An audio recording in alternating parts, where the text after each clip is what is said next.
Hi everyone, Mike here from Bikes by Mike with another cycling related video.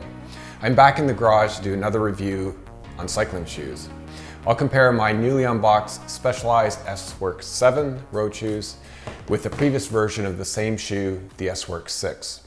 Okay, let's get to it. I just recently did a review of the mountain bike version of this shoe, the S-Works Recon 7. Check out that review below. Since the S-Works 7 road and mountain bike versions share a similar DNA, I'll keep this video short and sweet.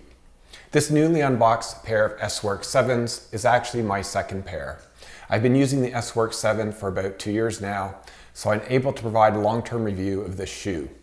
The fact that this is my second pair of S-Works is a good hint that I really like these shoes. But stay tuned to the end of this video where I'll reveal the one miss with these. What I'll do is go through each of the shoe's components and do a side-by-side comparison of the S-Works 7 with the S-Works 6, talking about the similarities and differences between the two. At the end, I'll summarize my review in a chart and provide my opinion on whether the S-Works 7 is a worthy upgrade to the 6, and I will also comment on whether this is the best road race shoe on the market today. Now, unfortunately, I recently sold my used S-Works 6 on Pink Bike, or was it Facebook or Kijiji? I can't remember. But I had previously used these S-Works 6 shoes for 3 years, so I still recall quite well how they felt. Starting with the price, the S-Works 7 has an MSRP of 600 Canadian dollars, while the S-Works 6 had an MSRP of 450 Canadian dollars before being discontinued just last year. Not an unusual price difference when comparing shoes to two different models years, but not insignificant either. Still, the S-Works 6 is less expensive shoe, so it wins out on price. Next we have the upper fabric, which matches what Specialized use in their top tier mountain bike shoe. Both use a Dyneema synthetic fabric in their construction. However, the older S-Works 6 uses a cubic tech fiber, while the S-Works 7 uses what Specialized calls the Dyneema multi-layer mesh TPU. While the differences between the two is subtle, there is a difference.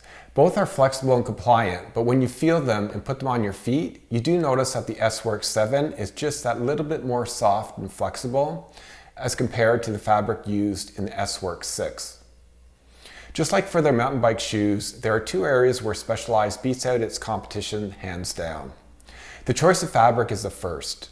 Dyneema is simply the best fabric choice for a cycling shoe, period. Check out my review of the Recon 7 if you want to know more about this material. Let's move on to the second area where I think Specialized beats out its competition comfortably, the sole. Both shoes are constructed with their Fact Powerline carbon plate. The version in this S-Works 6 has a stiffness index of 13.0, while they're able to bump up the stiffness index to 15.0 in their newer S-Works 7. You immediately notice how stiff these soles are as soon as you start riding or walking in them. Like they have no flex. They are a pure race shoe, but they are still quite comfortable for this style of shoe. Specialized say they added flex zones on the outer part of the sole to improve comfort. Now, the soles of these two shoes are both super stiff, so I can't say I notice a difference between the two. But then again, I can't produce the power to really test the flex on these things. If I have the legs of like Mads Pedersen, then I could put these to the test. But I don't, not at all. I will take Specialized word on this and give a check mark to the newer S-Works 7 for its bumped up stiffness. Just like with their mountain bike version of the 7, Specialized has made this shoe more appealing to the masses by ever so slightly increasing the size of the toe box. The S-Works 6 was just a bit tighter of fit than the roomier S-Works 7. You're unlikely to notice a difference unless trying them back to back, but there is a difference. So the S-Works 7 wins out as its toe box area is just a little bit more comfortable. Both shoes use the Specialized padlock heel design, which really does work well to lock your foot into the shoe. Apparently, there were complaints that the heel cup on the S-Works 6 was a bit too tight. And now that I think of it, I do notice a difference between the two. Not so much in how tight the cup feels, but I did find that the S-Works 6, the heel cup dug into the upper part of my heel a bit, While on the S-Works 7, the heel cup is still very snug, but it wraps around my heel more comfortably. So when it comes to heel design, I give the nod to the newer S-Works 7 for being that little bit more comfortable. The dials on these two pairs of shoes are different.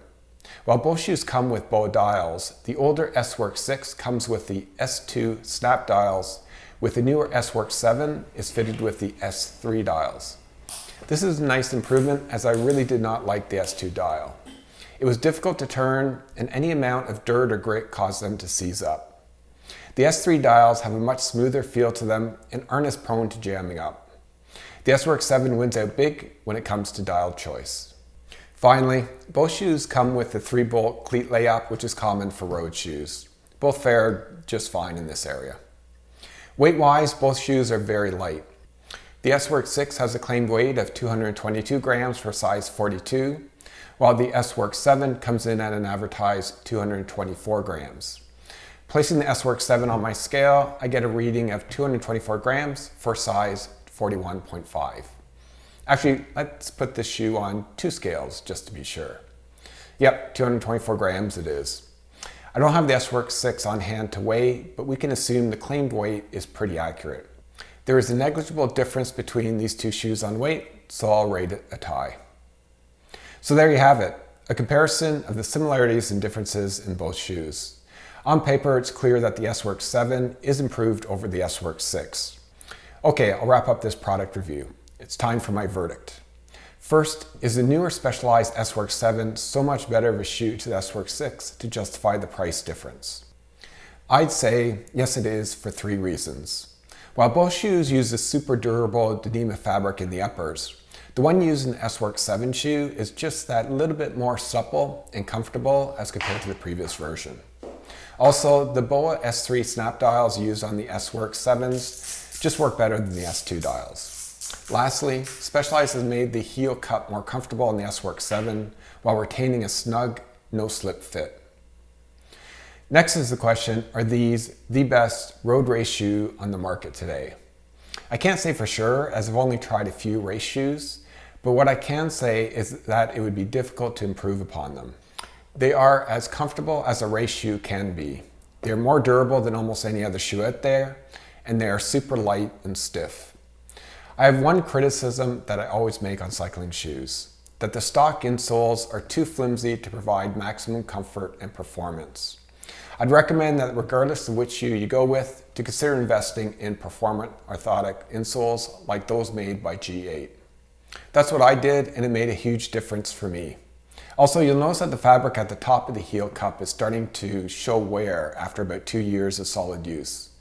I'm not sure what fabric they used in this area, but I suspect it is not Dyneema, as it would have held up better if it was. My guess is that they've used a typical synthetic leather in this area. So Specialized would be well served to fix this weak spot on what would otherwise be a very durably constructed shoe. Now, one last tip I want to pass along.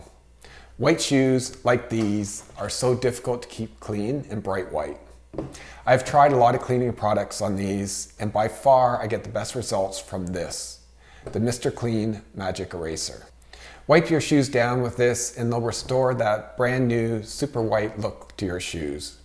These are what my 2-year-old S-Works 7 shoes look like today. They would not look this clean if I didn't use Mr. Clean Magic Eraser. So that concludes my review of the Specialized S-Works 7 road race cycling shoes. I hope some of this has been helpful. If you have any questions or comments, please pass them along.